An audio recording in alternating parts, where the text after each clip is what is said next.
안녕하세요. 오늘은 B2B 세일즈 제7강 B2B 인사이드 세일즈에 대해서 알아보는 시간을 갖도록 하겠습니다. 강의 목표는 B2B 아웃사이드 세일즈와 인사이드 세일즈의 개요를 살펴보고 그 중에서 인사이드 세일즈의 방법에 대해서 집중적으로 알아보도록 하겠습니다. 자, 미국 시장에서 인사이드 세일즈는 보시다시피 굉장히 견조하게 매년 성장을 하고 있는데요. 혹자 연구에 따르면 아웃사이드 세일즈에 비해서 인사이드 세일즈가 한 3배 이상 빠르게 성장하고 있다고 이야기를 하고 있습니다. 미국 시장에서 왜 이렇게 인사이드 세일즈가 빠르게 성장하냐? 뒤에 이제 큰 트렌드를 설명을 드리겠지만 미국은 굉장히 땅덩어리가 큰 나라죠. 우리나라 같은 경우에는 뭐 서울에 있는 갑 회사가 부산에 있는 을 회사한테 당장 들어오세요라고 하면은 반나절이나 그 다음 날이면 웬만하면 다 들어올 수가 있는데 미국 같은 경우에 땅덩이가 크기 때문에 뉴욕에 있는 본사가 LA에 있는 공급사한테 당장 들어와라 라고 할 수가 없죠. 쉽게 시간적으로도 그렇고 비용적으로 굉장히 크게 됩니다. 그러다 보니까 이제 인사이드 세일즈가 발전을 할 수밖에 없는 그런 구조인데 인사이드 인사이드 세일즈의 특징이 어떤 게 있는지에 대해서는 뒤에서 한 번 더 말씀을 드리도록 할게요. 자, 인사이드 세일즈의 요새 가장 큰 영향을 미친 건 아무래도 언택트 시대의 도래입니다. 코비드 19이 전 세계적으로 확산이 되면서 이제는 대면이 아니라 비대면을 통한 우리나라 같은 경우에도 화상 솔루션이 빠르게 도입이 되었죠. 전 세계적으로 뭐 줌을 비롯해서 뭐 마이크로소프트의 팀즈 그런 것들을 굉장히 많이 사용을 하게 됐고 협업 툴도 굉장히 빠르게 보급이 되었습니다. 그러면서 이제 인사이드 안에서 실내에서 세일즈 활동을 하는 거에 대한 어떤 요구도 굉장히 좀 커졌다고 말씀을 드릴 수 있겠습니다. 그리고 이거는 되게 좀 잘 염두에 두셔야 될 부분인데 제품이 서비스화되고 있습니다. 예를 들어서 IT 산업 같은 경우에는 과거에 뭐 서버라던가 워크스테이션이라던가 뭐 스토리지라던가 이런 것들이 하드웨어 중심으로 되어 있었는데 요새는 이런 게 전부 다 클라우드 컴퓨팅으로 구현이 되고 있었죠. 하드웨어를 더 이상 납품할 일이 없기 때문에 운송의 문제라던가 설치의 문제 이런 것도 이제 존재를 하지 않게 되었습니다. 그러다 보니까 그런 어떤 대면을 할 필요성이 줄어들고 반면 기술 지원을 계속해서 24시간 안에 해주는 것이 필요하게 되었는데 이런 거를 온라인을 통해서 화면 공유를 할 수도 있고 여러 가지 온라인 교육도 할 수 있고 이런 식으로 바뀌게 되는 거죠. 그래서 제품의 서비스화가 진행이 되면서 인사이드 세일즈의 중요성이 더욱더 커졌다라고 이야기를 할 수가 있게 되었습니다. 그러면 인사이드 세일즈는 키워드로 전 세계에서 가장 큰 비즈니스 커뮤니티 서비스인 링크드인에서 검색을 한번 해봤어요. 어떤 채용 공고가 있나를 보면은 우리가 조금 더 명확하게 알 수 있겠죠. 맨 왼쪽은 우리나라 대한민국의 결과입니다. AWS, GitLab, SAS, 노키아 같은 IT 기업에서 주로 인사이드 세일즈 담당자를 뽑고 있는 걸 볼 수가 있어요. 미국은 무려 3만 8천 건 이상의 채용 공고가 나와 있습니다.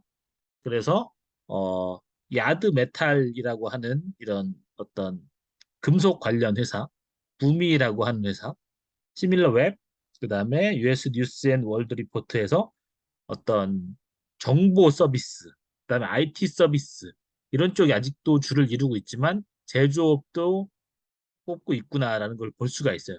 엄청나게 많죠. 미국이 우리나라보다 아무리 산업이 크다라고 해도 300배 이상 크진 않아요. 그런데 인사이드 세일즈 채용은 300배 이상 많다는 걸 볼 수 있습니다. 한편으로 중국은 굉장히 우리나라랑 뭐 차이가 많지 않은 한 500건 정도의 채용고가 나와 있는데 엔비디아 같은 회사, 인스티튜트, 에어프로덕, VM웨어라고 해서 여기도 역시 IT 기업 좀 중심으로 이제 인사이드 세일즈 담당자를 뽑고 있다는 것을 확인할 수가 있습니다. 그래서 전반적으로는 IT 기업에서 인사이드 세일즈를 주로 채용한다라는 걸 볼 수가 있는데 IT에 어떤 속성이 있길래 인사이드 세일즈를 뽑는지에 대해서도 알아보도록 할게요. 자, 그 전에 일단은 인사이드 세일즈에서 한 번 더 정리를 한번 해보도록 하겠습니다. 마케팅은 다양한 활동을 하죠. 전시회 세미나 뭐 이런 것도 하고 그다음 외부 미디어 노출도 하고 그런가 하면 세일즈 담당자들은 영업 명함 같은 걸 교환함으로 해서 다양한 정보들이 회사로 들어오게 됩니다. 그런데 명함을 주고 받았다고 해서 그 사람이 과연 제대로 된 가망 고객이냐 알 수가 없는 거고 전시회에 명함 놓고 갔다고 해서 그 사람이 또 관심 있는 사람이냐 알 수가 없는 것이죠.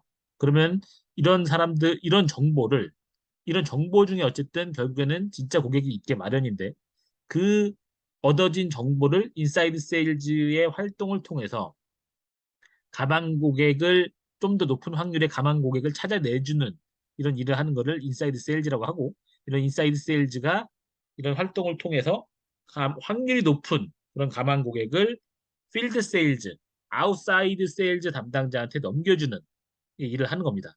오른쪽 표를 보시면은 마케팅이 이런 어떤 건, 이 가망 고객 건을 창출을 하면 이거를 확인을 하는 거죠. 인사이드 세일즈가.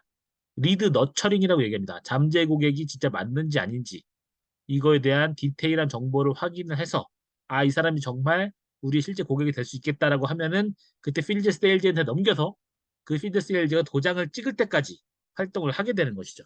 이런 식으로 업무가 다 분담이 되어 있는 구조입니다. 그래서 우리가 뭐 리드, MQL, SQL 이런 단어를 많이 쓰는데요. 보통 리드란 잠재 고객 일반을 이야기를 하는 거고요. 마케팅 활동을 통해서 얻어진 리드를 MQL이라고 부릅니다. 예를 들어서 전시회에서 문의를 한 사람, 방명록을 남긴 사람일 수도 있고, 아니면 뭐 블로그에 글을 남긴 사람, 이메일을 보낸 사람, 전화를 한 사람, 이런 사람도 MQL이라고 할 수가 있겠죠. 그러면 그 MQL은 결국에 아까 얘기했지만 리드 너처링이라는 단계를 거치게 되는데 이런 거를 통과를 해서 세일즈 조직은 여기서는 주로 아웃사이드 세일즈 조직을 이야기하는 건데 이 세일즈 조직에서 인정하는 잠재 고객을 SQL이라고 부릅니다. 그래서 MQL의 일부가 SQL이 되는 그런 구조라고 얘기할 수가 있겠습니다. 자, 우리 이제 어떤 세일즈 퍼널, 마케팅 퍼널에 대해서 이야기를 많이 했어요. 방문자 중에 일부가 잠재국의 리드가 되는 거고, 거기에 그거의 일부가 또 MQL이 되는 거고, 그 MQL을 리드 너처링을 해서 SQL이 돼서 이 사람들이 실질적으로 실제 고객이 되는 그런 과정을 거치게 되는 건데요. 마케팅 활동을 통해서 문의가 들어온 MQL의 경우에서 정말 SQL이 변환이 되어야지 실제로 아웃사이드 세일즈 담당자가 뛰어서 만나서 데모도 하고 검증을 해서 팔아야만 결국에 의미가 있는 거죠. 근데 MQL은 아까 말씀드렸지만 허수가 많습니다. 허수가 많기 때문에 반드시 걸러주어야 되는 작업을 해야 되고요. 이 작업을 하는 것이 인사이드 세일즈의 주요한 역할 중에 하나라고 얘기할 수가 있겠습니다. 자, MQL에 굉장히 많은 허수가 있다라고 했는데 이 사람들을 가짜 잠재 고객이라고 이야기할 수가 있겠죠. 가짜 잠재 고객은 어떤 게 있을까요? 첫 번째는 경쟁사 담당자가 고객인 척하면서 들어오는 겁니다. 그래서 자료도 요구하고 견적도 요구합니다. 경쟁사가 직접 이러진 않겠죠. 다른 대리점을 통해서 또 다른 업체를 통해서 지인 회사를 통해서 이렇게 문의를 해와요. 이런 경우가 가짜 잠재국이고요. 그 다음에 본인들이 이런 경우 생각보다 많은데 잘못 이해하고 잘못 문의가 들어오는 경우도 생각보다 많습니다. 나는 A라고 생각해서 문의했어요라고 했는데 사실은 제품이 B인 거죠. 다른 경우가 굉장히 많습니다. 잘못 알거나 잘못 이해해서 잘못된 문의가 많고요. 그 다음에 개인의 호기심, 학습 차원의 문의도 상당히 많이 있습니다. 자료 같은 거 모으시는 거를 좋아하는 분들도 좀 계시고요. 여러 가지 웨비나나 이런 걸 들으면은 자기가 뭔가 배우고 성장한다는 느낌을 가지는 분들도 계세요. 이런 분들이 실질적으로 구매 의사가 없어요. 그런데 계속해서 참여를 하죠. 문의도 하고요. 이런 분들을 잘 걸러내는 것도 되게 중요합니다. 그리고 마지막으로는 요새 각 기업에서 웨비나나 이런 행사 같은 걸 열 때 선물 같은 걸 주죠. 전시회에서도 선물을 주고. 이 선물을 얻겠다고 막 가입하고 개인정보 남기고 이런 분들이 계세요. 이런 사람을 우리가 체리피커라고 이야기를 합니다. 실질적으로 이 사람 역시 구매 의사는 전혀 없는 경우가 대부분이죠. 이 네 가지의 잠재 고객들이 실제 고객들과 함께 섞여 있습니다. 이 사람들을 빠르고 정확하게 잘 구분해내고 필터링을 해내야만 비로소 그러니까 더 많은 시간과 노력을 들이지 않고도 진짜 고객을 찾아낼 수가 있게 되는 거겠죠. 그래서 이 MQL에 대해서 우리가 확인해야 될 작업이 있는데 이거를 반트 C라고 부릅니다. 버짓, 어설리티, 니즈, 타이밍, 컴피티터. 이걸 파악하는 거를 또 다른 말로 리드 너처링이라고 불러요. 잠재 고객이 진짜 아닌지 확인하는 이런 작업이에요. 예산이 있어요? 담당자가 누구죠? 어떤 니즈를 갖고 계시죠? 혹시 구매하려는 일정은 어떻게 되시죠? 혹시 저희 말고 다른 회사도 같이 검토 중이신가요? 이런 걸 물어봤을 때 어느 정도 답변이 되어야지만 진짜 잠재 고객이구나, 아니구나를 확인할 수가 있습니다. 그래서 이런 게 전혀 없다라고 하면은 당연히 거기는 잠재 고객이 아니고 필터링을 해서 제거를 해야 됩니다. 당연히 아웃사이드 세일즈 조직에 명단을 넘길 수가 없겠죠. 이거를 다 확인을 해야지만 비로소 SQL이라고 부를 수가 있습니다. 하지만 반트 시기를 제대로 알려주는 고객은 없습니다. 그래서 예시를 한번 볼게요. 이상적인 건 이렇죠. 올해 혹시 예산이 어느 정도 책정돼 있으십니까? 3천만 원 정도 있습니다. 이게 이상적이지만 실질적으로는 그렇지가 않아요. 올해 어느 정도 예산이 있으신가요? 있긴 있고요. 근데 제가 좀 알려드릴 수는 없습니다. 그렇다면 또 역시 이상적인 어떤 의사결정권자, 의사결정권 어느 분이 갖고 계신가요? 제가 결제 올리고 상무님이 컨펌해 주시면 구매가는 문제 없습니다. 라고 하는 게 이상적이지만 이렇게 얘기하는 경우가 많지가 않고 의사결정권을 물어보면 일단 뭐 제가 알아보고 있고요. 뭐 결론은 뭐 윗분들이 내시는 거죠. 이렇게 답변이 와요. 니즈에 대해서도 역시 현실적인 답변은 이렇습니다.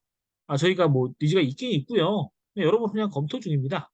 이렇게 이야기하지 자기가 어떤 우리가 페인 포인트가 있습니다. 그래서 이러이러한 제품을 고려 중입니다. 이렇게는 얘기 잘 안 해요. 어, 구매 여부, 뭐 구매 일정, 언제까지 할 거냐? 그러면 애매하게 얘기하죠. 하반기요? 미정인데요. 내년 정도? 이렇게 얘기하시는 경우가 많이 있습니다. 그래서 반트시를 제대로 파악하는 게 좋겠지만 이걸 너무 어떤 기준을 높여버리면 다 이제 가만 고객이 아니라고 날릴 수가 있는데 진짜 가만 고객이어도 반트시 정보를 다 알려주는 경우는 많지가 않습니다. 왜냐면 나름 그게 구매 전략이라고 생각하고 회사의 기밀 정보라고 생각하기 때문에 아무리 그 구매 어떤 문의를 본인들이 했다고 하더라도 이런 거를 아주 디테일하게 이야기해 주는 경우는 많지는 않습니다. 요약하면 이렇습니다. B2B 세일즈는 미국을 중심으로 크게 성장을 해왔는데 이유는 비용 절감에 도움이 되고 언택트 비즈니스가 확산이 됐고 그다음에 제품의 서비스화가 확장되었기 때문이고요. 인사이드 세일즈는 B2B 산업 중에서 고객 수가 많고 단가가 상대적으로 낮은 IT 업계에서 주로 활동 중이지만 제품의 서비스화가 진행되면서 제조업계에서의 도입도 점차 확대되고 있습니다. 인사이드 세일즈는 마케팅 활동으로부터 얻어진 잠재 고객으로부터 보다 구체적인 정보를 얻어서 아웃사이드 세일즈 팀에 넘겨주는 역할을 합니다. 잠재 고객으로부터 구체적인 정보를 확인하는 방법론은 반트C이고 반트C 중 최소 두 가지는 확인이 되어야 SQL이라고 이야기할 수 있습니다. SQL은 아까 얘기했지만 아웃사이드 세일즈 팀에 넘어가는 잠재 고객 리스트라고 얘기할 수 있어요. 잠재 고객 담당자는 구매 계획을 제대로 밝히지 않은 경우가 많습니다. 대부분이에요. 그렇기 때문에 이상적인 반드시 정보를 얻기가 쉽지 않기 때문에 그 나름의 반드시의 기준을 세우는 것이 좋습니다. 네, 오늘 강의는 여기까지 마치도록 하겠습니다. 네, 경청해 주셔서 감사합니다.